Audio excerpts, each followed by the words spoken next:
o podcast Psy vai falar sobre educação ambiental. E eu já vou começar trazendo uma reflexão.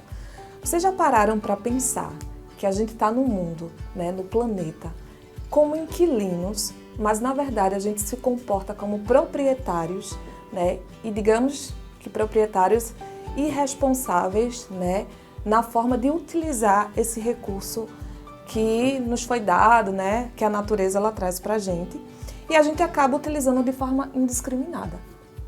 E aí, hoje, como a gente vai falar sobre esse tema, a gente trouxe a Silvana Oliveira, né, que tem uma vasta vivência aí na área ambiental e também na área de educação, né, já vem aí trabalhando essa temática junto a várias pessoas, levando essas reflexões, trazendo esses questionamentos também, e a gente vai ter essa troca, esse bate-papo hoje aqui com ela. Tudo bem, Silvana? Tudo bom. Seja bem-vinda ao nosso podcast Psy. Eu já vou começar, né, trazendo uma pergunta que é do nosso cotidiano, né? A gente sabe que a gente vivencia hoje uma crise ambiental, uma crise climática, né? Mundialmente se fala sobre isso. No entanto, é como a gente falou no início, parece que é algo distante. A gente sente no nosso dia a dia algumas situações que já nos dão um alerta sobre esses impactos, né? No entanto, a gente parece negligenciar, né? Então, partindo disso, assim, como é que você observa a importância de a gente trazer essa temática de educação ambiental e como é que a gente já observa no nosso dia a dia, né, no nosso cotidiano, esse impacto desse uso indiscriminado desses recursos naturais que a gente tem? Veja bem, como você mesmo falou, né, nós somos inquilinos, né, e infelizmente nós não estamos cuidando bem do que a gente está vivendo, né? Sim. Hoje o impacto ambiental é causado pela influência do ser humano, né? Você indiscriminadamente usa os recursos naturais de forma inadequada, degradando, né, tanto os rios, o ar, a gente polui o ar, né? Sim. Então, tudo que o ser humano vem a usar de forma irregular, né, ou desapropriada assim em termos de cuidado, né? Então, tudo que o ser humano usa de forma inadequada gera um impacto. Sim. Certo? Tanto de forma, às vezes, de forma indiscriminada ou de forma aleatória. Usa, mas não sabe cuidar. Sim. Né? Infelizmente, hoje o ser humano está poluindo o ar, está poluindo os rios, né? São fontes, né? E nada é infinito, né? É infinito. Muita gente, mas isso aí não vai se acabar. Vai sim. Hoje a gente não cuida dos nossos rios, nós não cuidamos do nosso ar, né? Por isso, tantas doenças respiratórias, né? Devido a esse impacto, né? E, infelizmente, a gente está vivendo isso, né? Mas, assim, é um tema tão batido, mas, assim, todo mundo, isso aí não é minha responsabilidade. É como se as pessoas achassem que não vão ser atingidas. E vê um exemplo do nosso dia a dia mesmo assim, né? A gente vive em Recife, né, na região metropolitana, e basta chover e a gente já vê as ruas alagadas, as pessoas passando por dificuldades, desmoronamento de barreiras e tudo mais. A gente sabe que tem muita questão social, política envolvida nisso, mas existe também essa questão do nosso uso, né, de como a gente, por exemplo, está poluindo, como você falou, o ar e dos impactos que isso causa, né, enfim. Então a gente vivencia muito isso, né? Isso. E a questão desses alagamentos provenientes dessa chuva que está vindo de forma desproporcional, né? Se a gente for ver, talvez, sei lá, 10 anos, 20 anos atrás, a gente não vivenciasse a chuva como ela está sendo hoje, muito mais intensa. E aí, muitas vezes, a gente reclama, a rua está alagada, mas se a gente for ver, foi um lixo que a gente descartou errado, né? Então, assim, a gente é responsável por esse impacto, né? E para piorar a situação, a gente, Recife, né, ele é abaixo do nível do mar. Sim. Né? E essas enchentes não é de hoje, né? Sim. Já vem de muito tempo atrás. Sim. Né? Teve a enchente de 70, teve a enchente, assim, já vem, e não tem solução. Algumas, né? Sim. Não tem solução, porque o Recife é abaixo do nível do mar, ainda tem esses impasses, né, que são a poluição, os entupimentos das valas, das valetas, né? Então isso interfere também. Isso. Não bastasse a questão geográfica, né?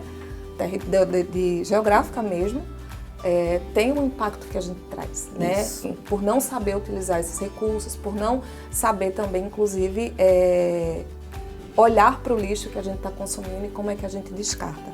Inclusive, eu já ia trazer uma pergunta que eu acho que tem muito a ver sobre isso, né? Quando a gente fala de educação ambiental, a gente está falando também numa perspectiva de mudança de olhar, de mudança de valor, né? De olhar para, por exemplo, esse lixo que a gente utiliza no cotidiano e que a gente muitas vezes descarta de forma irregular, e a gente poderia estar tendo benefícios econômicos a partir desse lixo, né? Da coleta seletiva, da reciclagem. E cada vez mais as empresas, né, as pessoas também precisam ter esse olhar, e as empresas já têm tido esse olhar com relação à coleta seletiva e ao descarte, né, dos seus resíduos, e pensando também na questão da reciclagem. Mas como é que a gente, né, pode construir essa mudança de mentalidade nas pessoas e também nas empresas com relação a essa questão da reciclagem, da coleta seletiva? Isso. Bom, a gente também...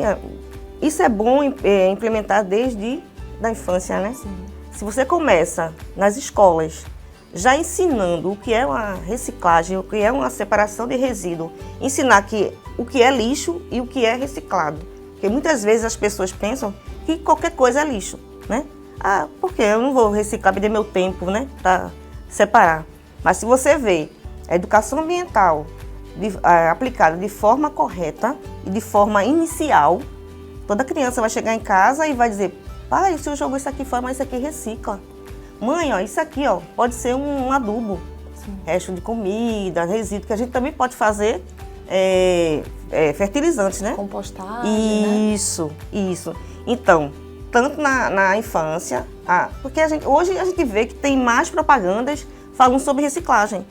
Vamos fazer a praia limpa, né? Vamos fazer reciclar. Tem a parte da social, né? Você junta um reciclado e diminui a sua conta de energia, né? Uhum. E ajuda uma ONG a fazer trabalhos artesanais, sim, com tampas, com garrafas PET, né? Tem também uma empresa que também faz vassouras de garrafa PET.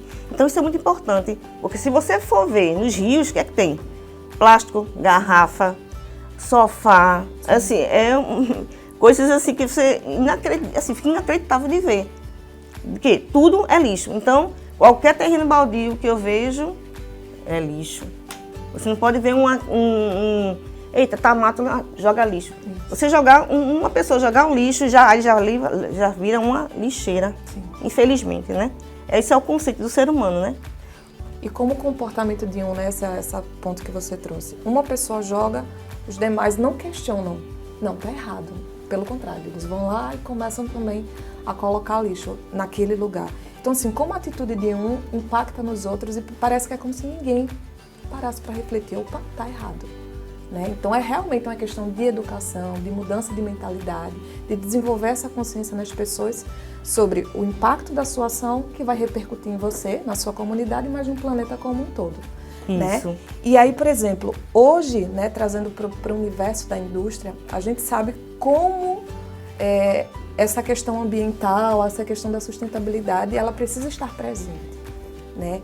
E desenvolvimento industrial, ele anda atrelado à questão da sustentabilidade, estão andando ali de mãos juntas. Então, como é que as empresas podem trazer essa prática de sustentabilidade para o seu dia a dia como um diferencial competitivo, assim como a gente, enquanto profissional, em qualquer área de atuação? Pronto, todas as indústrias têm que ter esse olhar de educação ambiental, porque já é uma exigência, né?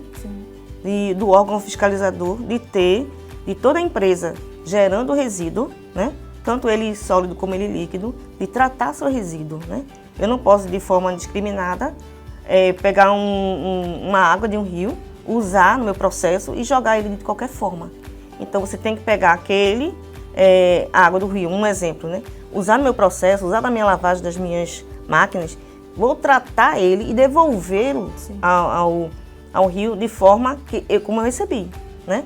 Tanto é que tem parâmetros que a gente usa, que é dito, né, na LO, que é a licença de operação das indústrias, seja de qualquer segmento, né? Cada qual com seu expertise, né? Assim, de vir e dizer: olha, você tem que atender esses parâmetros. Sim. Então eu não posso, de maneira alguma, devolver vamos supor, uma água de um rio que eu utilizei fora aqueles parâmetros, tá?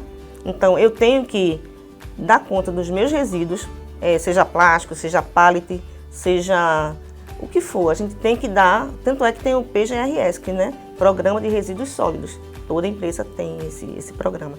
E você tem que enviar esse PGRS para a CPRH, que é o órgão fiscalizador. Sim, perfeito. Então, acho que é isso, a contribuição que a gente tem para trazer hoje, né, falando sobre educação ambiental, e que a gente entenda, né, que a gente está no planeta, né, para utilizar esses recursos de forma consciente e que todo mundo possa usufruir dos benefícios que a natureza nos oferece, mas de forma consciente. Então, a gente agradece, Silvana, pela tua participação e que todo mundo possa levar essas dicas para casa e utilizar no seu dia a dia. Tchau, tchau, gente. Tchau.